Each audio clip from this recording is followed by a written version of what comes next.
Ouais, ici. Allez, où? Elle est allée aux toilettes. Ok. Oui, vous disiez qu'il y a des matières qui se ressemblent, le droit des organisations internationales, le droit de la gouvernance internationale et quoi? La politique étrangère. C'est tout à fait, c'est normal qu'il y ait des similitudes.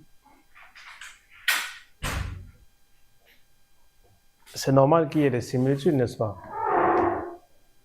Parce que les gens disent que déjà, savoir, c'est d'abord la constitution d'un État. Pourquoi il constitue l'État? Parce que l'État reste l'élément essentiel dans les relations internationales. Quand on prend d'abord premièrement l'État, je pense qu'on aurait certainement la facilité de comprendre. Et moi, personnellement, c'est comme ça que j'ai compris ces matières, où j'ai eu la facilité de m'adapter à toutes ces matières. L'État, on parle de sa souveraineté partout. Là, derrière, on parle de la gouvernance internationale. On comprend certainement que l'État est souverain et aucun pays veut voir un autre utiliser sa souveraineté. Au fait. Oui, c'est normal que les matières, vu que nous sommes ici en droit international, dans la société internationale, il y a des similitudes. C'est un peu, lorsqu'on fait le cours, c'est comme lorsqu'on fait le cours de droit constitutionnel, ensuite on fait le cours de droit administratif,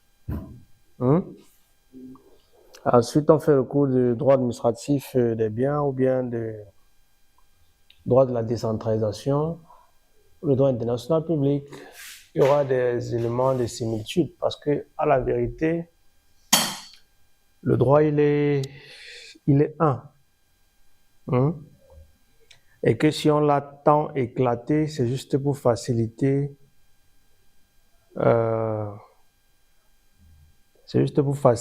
ce qu'on appelle la pédagogie. Donc, c'est pour faciliter l'enseignement du droit qu'on a dû l'éclater autant. C'est pour ça que aucune université ne peut prétendre à épuiser toutes les branches du droit. Une fois jeté dans la pratique du droit, vous allez en découvrir d'autres champs. Au fur et à mesure que vous ferez face à des enjeux variés. La politique étrangère, c'est essentiellement les actes unilatéraux de l'État. Et c'est cela qu'on appelle la politique étrangère. Vous avez cité quoi d'autre là? Le droit des organisations internationales. C'est tout à fait évident vu que c'est un sujet de droit international. Donc, les organisations internationales sont également, animent également la société internationale. La plupart, il faudrait savoir, j'ai élaboré une étude récemment sur les sources conventionnelles du droit international africain. Et j'ai constaté que les organisations internationales jouent un rôle extrêmement important dans l'élaboration et même dans la mise en œuvre des conventions internationales. C'est d'ailleurs pour ça même qu'au-delà de la convention de Vienne de 69, il y a cette convention de Vienne de 86. La différence entre les deux, c'est la mobilisation des organisations intergouvernementales dans l'élaboration de la convention.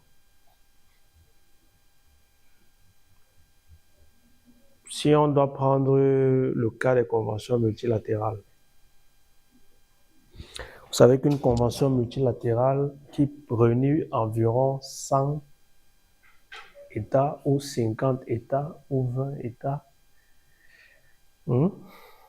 c'est difficile quand même, n'est-ce pas, de pouvoir réunir 100 pour leur parler d'une convention et attendre de toutes ces personnes-là un certain assentiment ou un certain consentement. C'est difficile. Et si on décide entre nous d'élaborer une convention, qui va élaborer le projet, par exemple?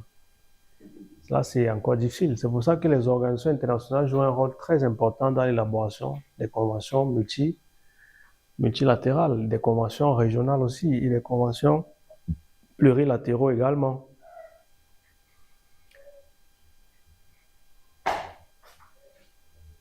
C'est à ça que servent les organes administratifs dans les organisations internationales.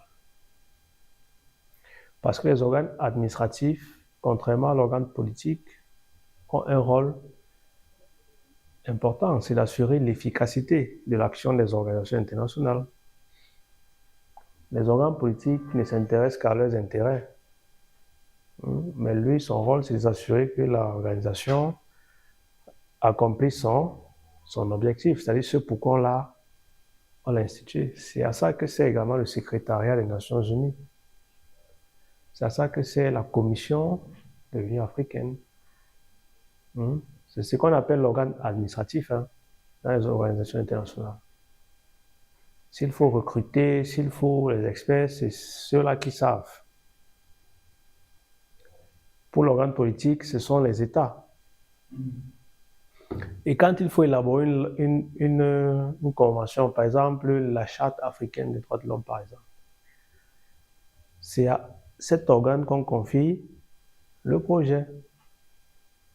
Donc, ils finissent de bavarder leurs choses dans l'Assemblée générale, ils donnent des idées et tout, et après lui, on lui dit que c'est à toi de faire ça. Ce qu'il doit donc faire, c'est de faire l'avant-projet, n'est-ce pas, de convention. Et ensuite, faire le projet et le soumettre pour adoption. Donc, ce n'est pas les États qui individuellement chacun ne va pas faire un projet et venir montrer que voici mon projet, l'autre dit voici mon projet, voici mon projet. Il y aura toujours des divergences, c'est pour ça. Donc, c'est pour ça que les organisations internationales apparaissent, et d'ailleurs que ce sont des sujets dérivés. Donc, ce sont les États qui les créent pour les aider à atteindre leurs objectifs. Donc, c'est tout à fait normal. Mais sinon, la similitude là n'est qu'une illusion. Parce que substantiellement, il ne s'agit pas des mêmes cours. D'accord? Un cours comme celui de politique étrangère. Là, ce sont des cours qui rentrent essentiellement dans le champ des relations internationales. Et ça a un objectif précis. C'est-à-dire de pouvoir donner les instruments qui vous permettent de comprendre pourquoi tel État se comporte, adopte tel ou tel autre comportement. Soit envers les étrangers, soit envers les individus. La politique étrangère, par exemple, ça explique pourquoi tel ou tel autre État adopte tel ou tel autre comportement envers les étrangers. Que ces étrangers soient des États ou alors des entités non étatiques. D'accord? C'est ça la politique étrangère. On peut décider de vous, comme vous êtes pas des nationaux, n'est-ce pas? On pourrait décider de vous refouler à la frontière. Ça rentre dans la politique étrangère. Et on va se demander, mais pourquoi est-ce que le Cameroun a refoulé tel ou tel autre Congolais? N'est-ce pas? Quelle est la politique du Cameroun envers le Congo et la politique et la population du Congo? Est-ce que c'est une politique attractive, incitative, ou alors est-ce une politique dissuasive? N'est-ce pas? Autrement dit, est-ce que le Cameroun a eu dans sa façon de faire, vu qu'il n'y a pas de convention pour cela, est-ce que le Cameroun, dans sa façon de faire, a donné l'impression que ses frontières étaient fermées aux étrangers? C'est ça la politique étrangère. Si on voudrait faire une comparaison de la politique étrangère sur la question de l'immigration, par exemple, au sein de l'Afrique centrale, et si on veut comparer la politique du Cameroun à la politique de la Guinée équatoriale, ouais, on va dire que celle de la Guinée équatoriale est un peu plus dissuasive, contrairement à celle camerounaise qui est attractive. On a l'impression que le Cameroun a ouvert ses frontières à tout le monde, n'est-ce pas? Alors qu'en Guinée équatoriale, c'est le contraire. Là, on a pris juste la question de l'immigrant. Maintenant, il y a des politiques étrangères, par exemple, sur certaines questions, comme par exemple le chanvre. Hmm. Si on veut, il y a le chanvre, il y a donc toutes les questions en fait. Parce que l'État se prononce sur toutes les questions. Ça peut être la cigarette, ça peut être le cannabis. Par exemple, si on veut questionner la politique étrangère de la Thaïlande à l'égard du cannabis, on va se rendre compte que c'est une politique attractive parce que chez eux, ils ont légalisé ça et ils promeuvent la culture du cannabis. Donc partout, si vous jetez quelqu'un qui aime ça là-bas, il sera au paradis. Si Bob Marley pouvait renaître et tomber là-bas. Là, c'est leur politique, mais sauf que dans d'autres États, c'est interdit, comme le Cameroun. Dans la politique étrangère, ça concerne les positions de chaque État sur... Ça concerne la position sur chaque... Ça concerne la position de chaque État sur des questions diverses dans la scène internationale. Les questions sont vraiment diverses. Ça peut concerner le nucléaire, ça peut concerner le changement climatique, ça peut concerner l'environnement, la santé, tout ça. Et ce sont des actes unilatéraux. D'accord? C'est vrai que les États peuvent se mettre ensemble, mais foncièrement, ce sont des positions unilatérales.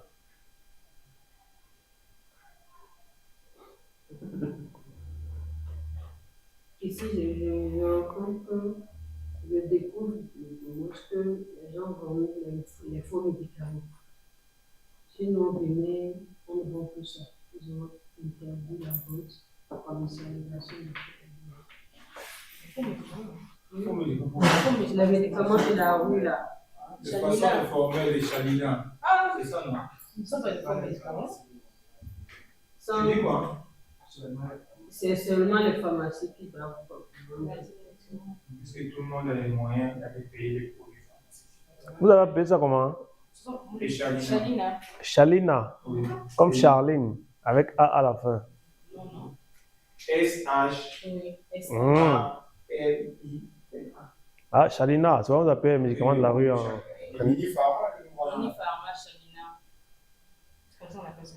Bon, même chez nous, c'est interdit. C'est de façon officielle, elle n'est pas officiellement. Quand on prend les gens, on brûle toute ta marchandise.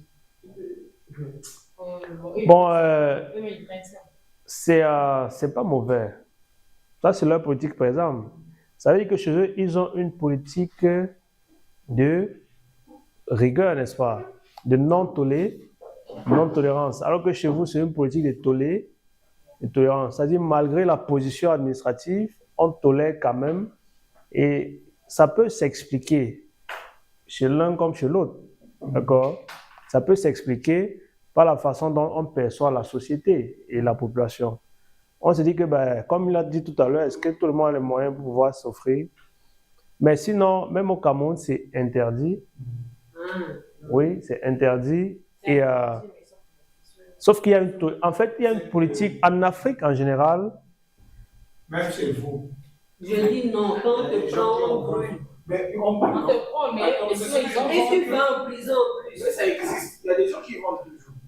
Il y a des gens qui ont. Non, personne ne vend. Bon, ce sont. C'est ça. Si les gens n'en avaient pas, mais comment on va nous parler de brûler s'il y a quelque chose? Ça veut dire que c'est quelque chose. Si on se voit commercialiser les faux médicaments, moi, ma maman vendait les médicaments. C'était son commerce.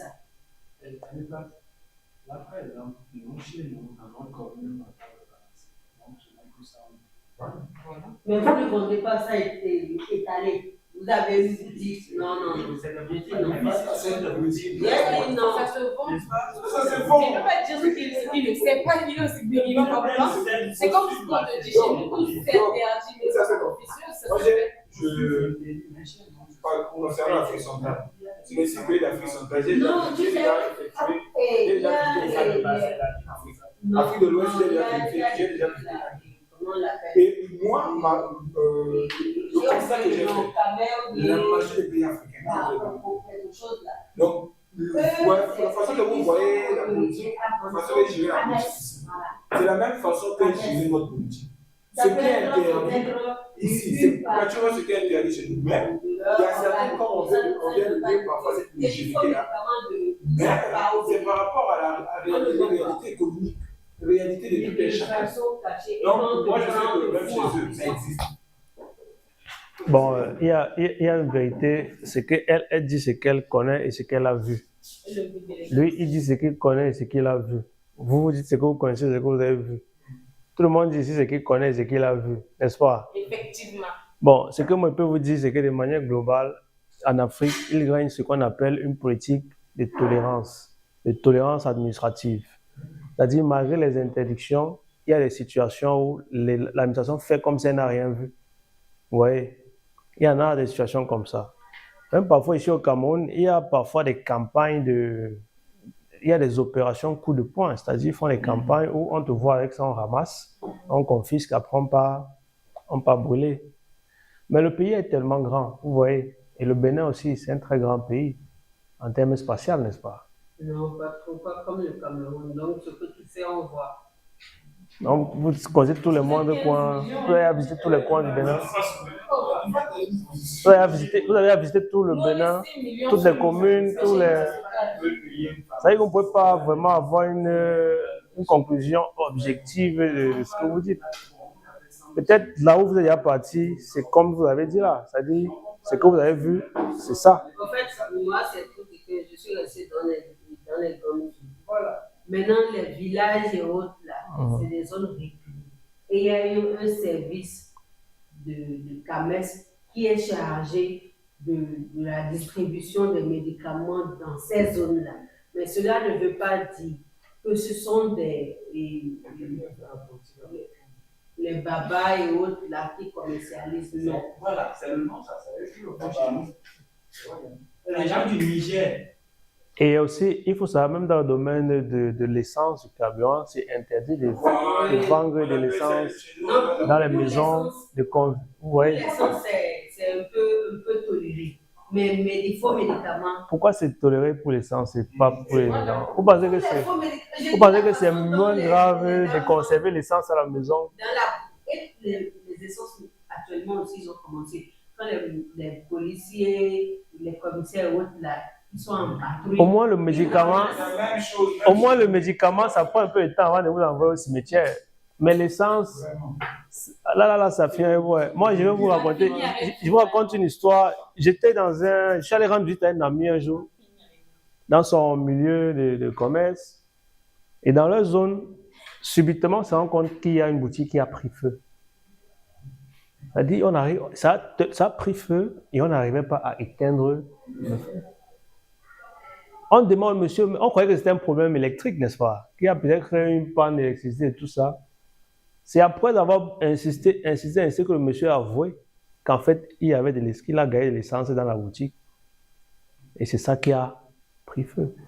C'est-à-dire, une petite chaleur comme ça, là, et ça s'enflamme. Oui, là-bas aussi, c'est comme ça. Les maisons brûlent et pourtant, les enfants sont brûlés, mais après, ils commercialisent. C'est pour dire qu'en Afrique, de manière générale, c'est comme dans le domaine du développement durable, avec les atteintes à l'environnement. Vous voyez, il y a une sorte de politique de tolérance administrative. Pourquoi il y a cette tolérance administrative? Parce qu'ils estiment, pour ce qui est du domaine de l'environnement par exemple, ils estiment que la production des richesses est plus importante que certaines violations qu'on peut constater dans le domaine de l'environnement. Ils disent que c'est négligeable par rapport aux bienfaits qu'apportent les richesses pour la population. Mais sauf que c'est un leurre. Vous voyez, quand vous apprenez qu'un lac a été pollué, que des populations autochtones ont été spoliées, vous voyez, donc c'est un gros leurre. Mais sinon, sur pratiquement toutes les questions en Afrique, il y a un système de tolérance. Ça veut dire que c'est interdit. Et pourquoi c'est interdit? Il faut savoir que l'État interdit certaines choses parce que les organes extérieurs lui mettent la pression.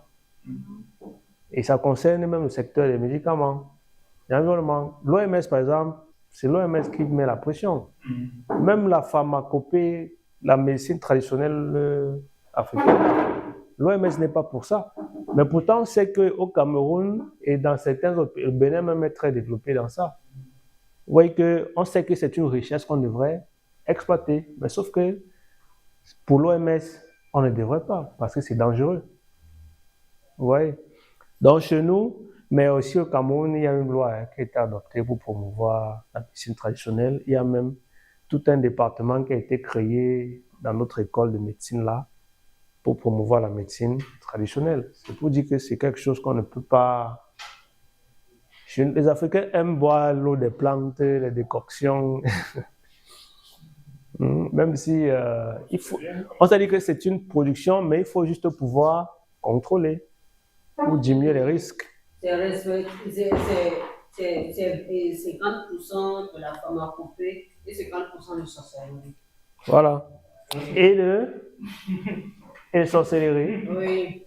Ah. Oui. Ils vont te dire, ils veulent te guérir, ils vont aller chercher les tisanes, les feuilles de brousse, et après ils vont dire, ils vont consulter d'abord le phare.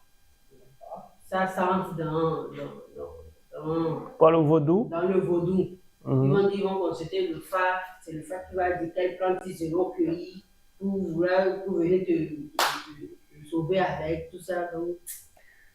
Mais la médecine est spirituelle. C'est comme la technologie. Il n'y a rien de... Il y a rien de... Donc, dans votre département, là, est-ce qu'il y a ces pratiques-là? Bon, je n'ai pas recherché dans le fond, mais d'après ce que j'ai regardé, même à la télévision, généralement, ceux qui sont dans ces pharmacopées-là, ils vont toujours vous dire qu'il y a... Soit c'est lui-même, soit c'est quelqu'un d'autre de son équipe. Vous voyez? Donc, c'est comme ça. Mais sauf qu'on ne peut pas contrôler ce qu'on ne voit pas.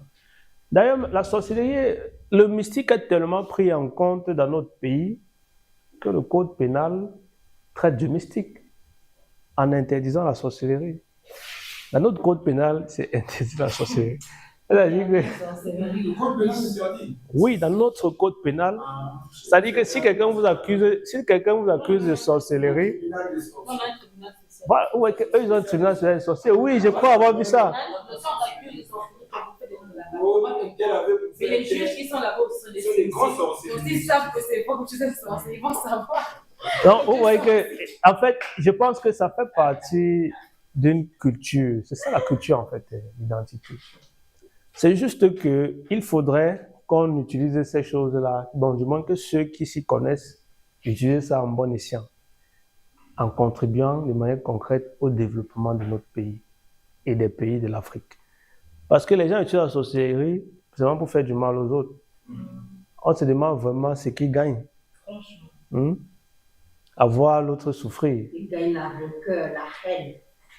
Alors que si vous utilisez, les Blancs ont utilisé la sorcellerie pour créer des grandes choses, pour créer des fusées, pour créer des ponts sur l'eau, pour créer des gratte-ciel. Pourquoi vous ne pouvez pas faire autant? Oui. Je me suis le nom est venu en tête. On appelle ça Dramol. Je ne sais pas si vous connaissez. Tramol, c'est pas Dramol. Tramadol. Le tramol, oui. Je connais le tramol. Si deux personnes font ça, ils peuvent soulever la chance. Non. Je vous dis. Ils peuvent soulever quoi? La jambe, C'est ça, les hommes l'apprennent. C'est pourquoi vous avez des motos là. Oui, Tramadol, il faut travailler. Même chez vous? De 7h à 7h. Chez vous, ils prennent ça? Chez nous, quand on fait ça, Et c'est nous qui on fait ensemble aussi à des amis de la police. Parce que c'est souvent ceux qui font du mal aux gens avec parce que quand tu policiers là, ils peuvent la machine aussi le leur faire des ça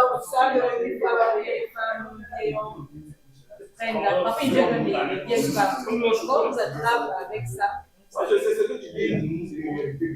Lorsqu'on a besoin d'argent, on se ramène dans les deux à donc si jamais il faisait sortir, on va financer. Donc vous n'avez jamais entendu parler de ça? Vous n'avez jamais vu? Bon, j'en ai souvent entendu parler, mais j'ai jamais vu. Ça existe, non? Chez nous aussi, les faux médicaments là, on s'arrête. Quand vous demandez un Tramol, un Tramadol, on vous donne Ce que je sais du tramol, c'est que c'est une drogue qu'on donne aux chevaux qui s'apprêtent à courir. Donc, les chevaux de course là. Oh, En fait, c'est pour ceux qui ont des douleurs. Des douleurs à la poche. Donc, quand vous les donnez, ça vulgarise au fait. Tu peux dormir, même paracétamol ça contient vous du paralyse tramol. le corps. Pardon? Paracétamol contient du tramol. Ouais, tu es en stade, tu drogues. Non, c'est mieux que le Non, tu peux lire. Les gens qui font des- C'est la réponse, c'est le cas. Tout ce qui est pas- Non, il faut arrêter de prendre tout ce qui est d'or.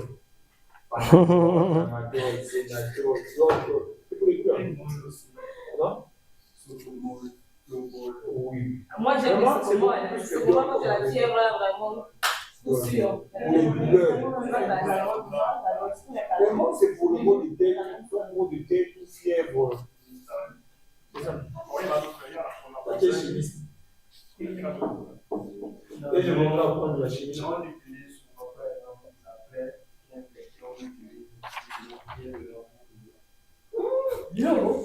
Bien, comme on le disait, la deuxième articulation, c'est la gouvernance politique.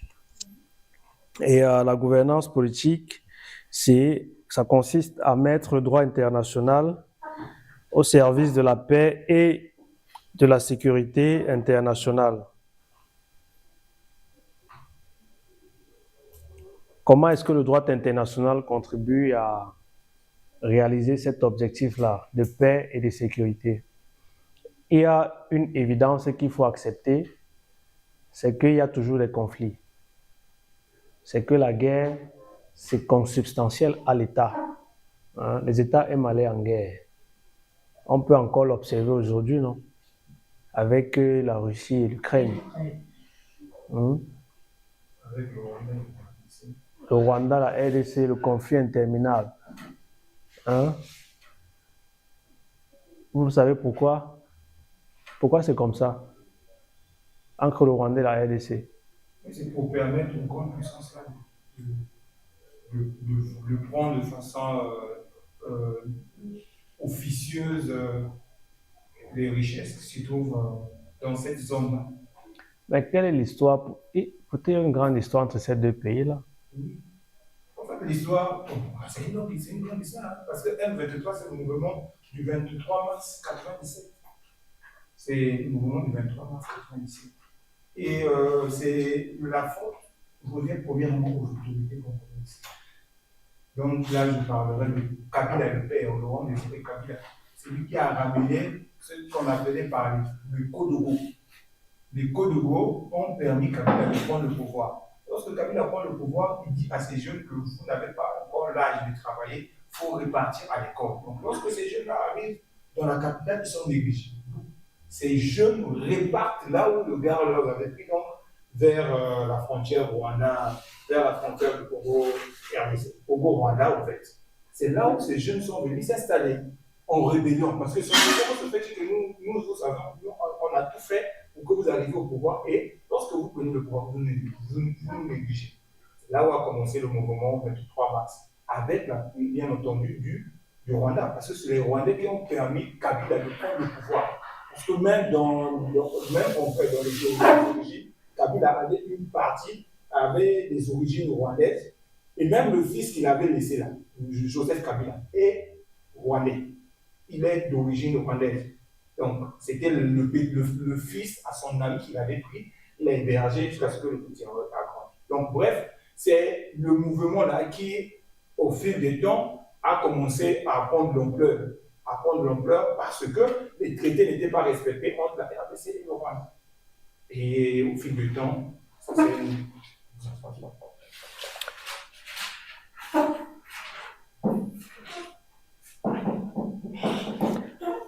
Oui. Ça, c'est exactement ce qui s'est passé. Il fallait le savoir. Les conflits, on n'interdit pas, du moins, malgré l'interdiction, les conflits, ça existe toujours. Difficile de s'en séparer quand on vit en communauté. Il y en a toujours. Le problème, la question sera de savoir comment est-ce qu'on fait pour que ça ne s'enlise pas. C'est pour ça que dans la société internationale, il y a essentiellement 2 mécanismes qui visent à contribuer à la paix et à la sécurité internationale. Le premier étant l'interdiction du recours à la force. Et le second étant le règlement pacifique des différends. L'interdiction du recours à la force et le règlement pacifique des différends. Interdire le recours à la force, c'est dire qu'on ne veut plus de guerre, n'est-ce pas? On ne veut plus de guerre. Mais sauf que la société internationale, c'est-à-dire les pères fondateurs même de la Charte des Nations Unies, sont conscients de ce que la guerre, c'est un peu ce qu'on appelle, en droit de l'homme, c'est le droit naturel des États. D'accord? Ça, on ne peut pas leur enlever ça. Ce qu'on va donc faire, c'est de voir comment est-ce qu'on peut cantonner ce droit d'aller en guerre pour que ça ne puisse plus être une nuisance pour la paix et la sécurité internationale. Là, il a pris le cas, par exemple, du Rwanda et du Congo, mais il faudrait savoir que l'histoire va un peu plus loin que ça.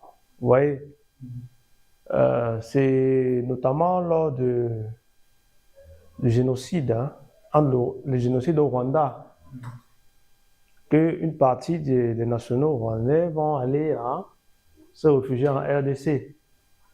Sauf qu'ils vont tellement rester là. Si c'était un peu comme en Israël et en Palestine, c'est pratiquement la même histoire, même si c'est pratiquement la même histoire. Oui, parce que Israël est en train de fuir l'Égypte et pas se réfugier en Palestine. Les Palestiniens vont les accueillir, mais sauf qu'après, il y aura une sorte de... Ils vont vouloir gagner la terre. Et c'est ça qui va commencer à créer le problème. Et c'est pareil en RDC. Parce que la RDC va accueillir une partie des Rwandais qui fuyaient le carnage dans leur pays. Et tellement ils vont rester là. Et vous savez, quand vous restez là, vos enfants vont naître, vos petits-enfants vont naître. Il y aura des relations qui vont naître entre vous et les autochtones, c'est-à-dire les Congolais que vous allez trouver sur place. Ce qui fait que ça va être tellement vous serez mélangés qu'il sera difficile de vous démêler. Oui. Et ils vont vouloir s'accaparer de cette partie du territoire comme faisant partie de l'espace rwandais. Et c'est à partir de ce moment-là que les problèmes vont naître entre le Rwanda et le Congo. Et beaucoup vont profiter de la situation, comme le président Kabila, pour pouvoir tisser, pour pouvoir gagner la guerre. Donc beaucoup vont profiter de la situation. Vous comprenez? Et dans la prise de pouvoir, il est accompagné par le Rwanda, justement, sur la base de certains accords politiques qui ne seront malheureusement pas respectés. Et c'est ça qui va contribuer à faire du Congo un pays toujours en conflit jusqu'à aujourd'hui. Et comme rien ne naît pour rien, les Blancs savent qu'il y a beaucoup de ressources naturelles au Congo comme au Rwanda.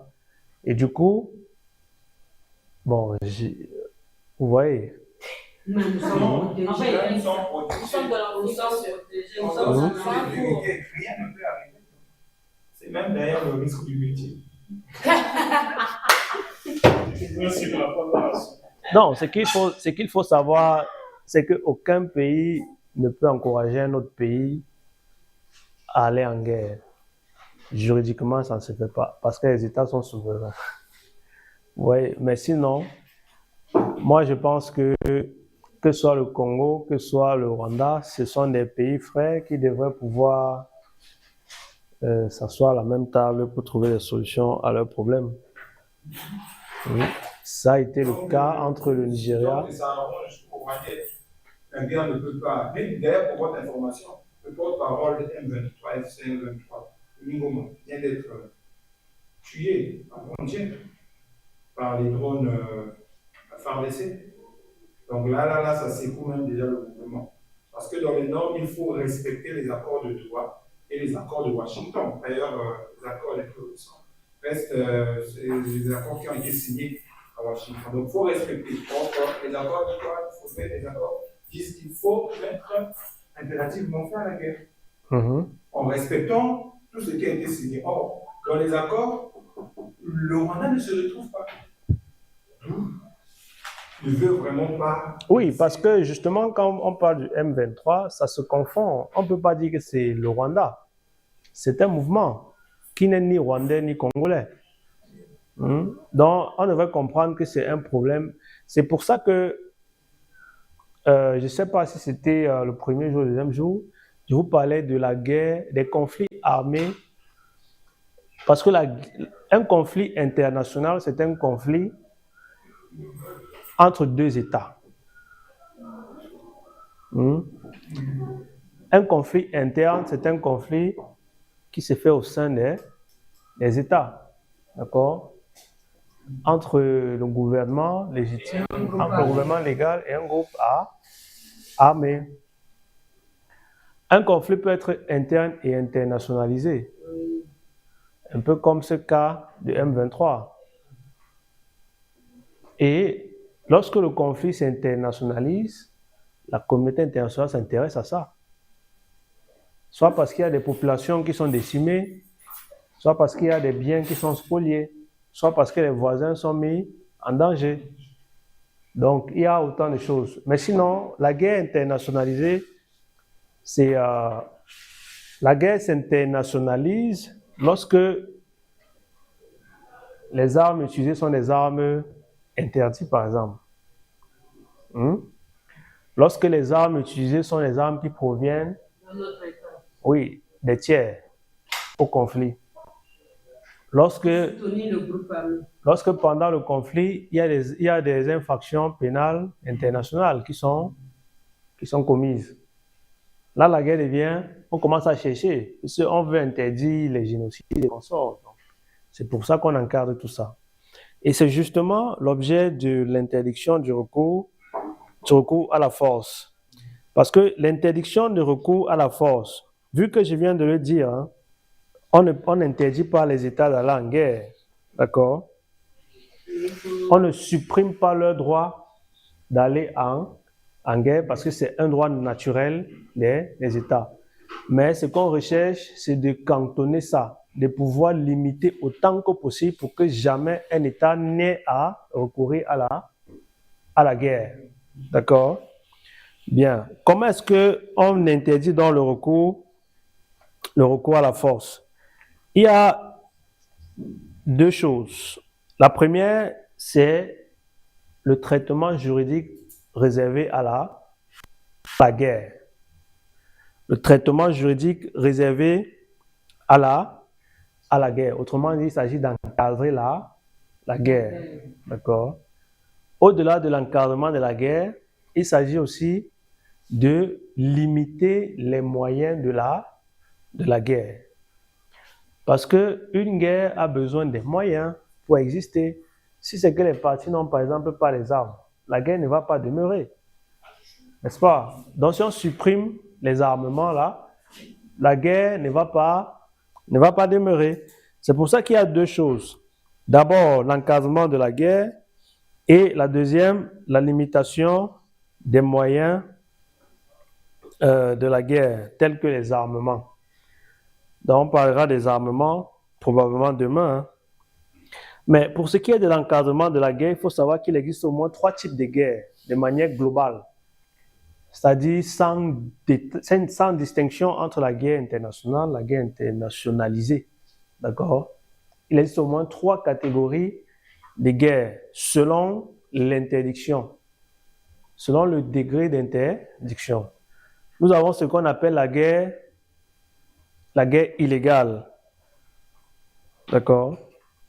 La guerre, elle est illégale, c'est-à-dire contraire aux normes. La guerre, elle est autorisée et la guerre, elle est tolérée. Donc, la guerre illégale, la guerre autorisée et la guerre tolérée.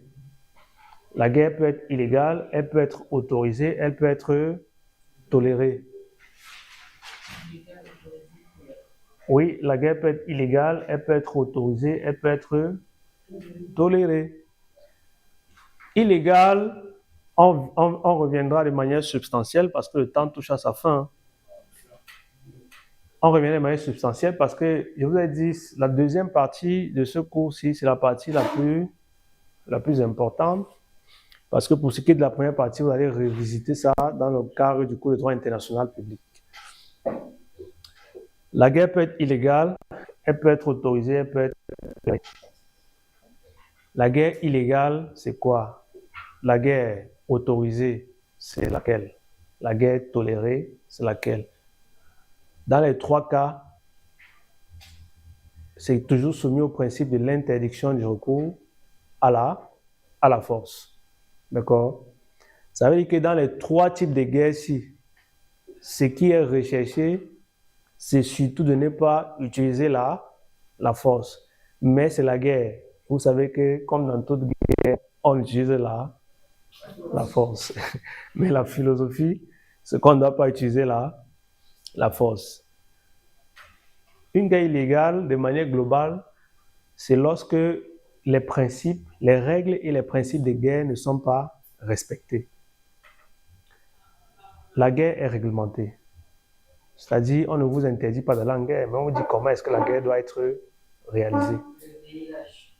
Oui, le droit international humanitaire. Et ici, c'est l'objet des conventions de Genève de 1949 et des protocoles additionnels de 1977.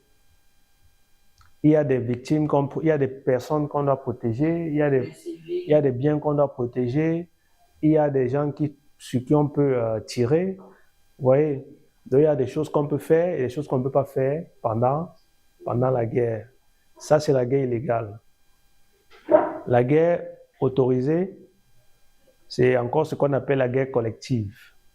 Ça, c'est lorsque la communauté internationale s'insurge contre quelqu'un qui viole, ou bien qui agresse un autre sujet de droit international. Est-ce qu'on peut le qualifier de droit légitime? Non.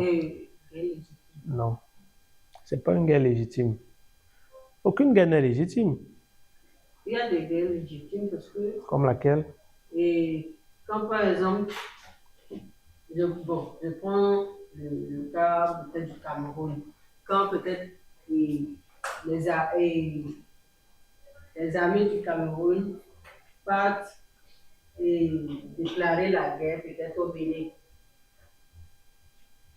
Et avec des troupes, avec des chars,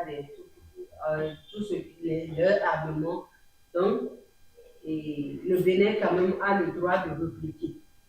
Ça, c'est un droit légitime. Non, aucune guerre n'est légitime. Par contre, la défense peut être légitime. La défense peut être légitime, mais pas la guerre. Donc, en cas de légitime défense. Oui. Ça, c'est ce qu'on appelle la guerre. Ça, c'est ce qu'on appelle la guerre. Non, mais je vais aller à la télé. Ça, c'est ce qu'on appelle la guerre tolérée. Vous comprenez? La légitime défense, c'est-à-dire, c'est une guerre tolérée parce que l'État est en train de répondre à une agression par des mécanismes proportionnels de l'attaque. D'accord? Mais tout en respectant quand même. Donc, c'est cela. Bon, là, vous priez à 13h, c'est ça?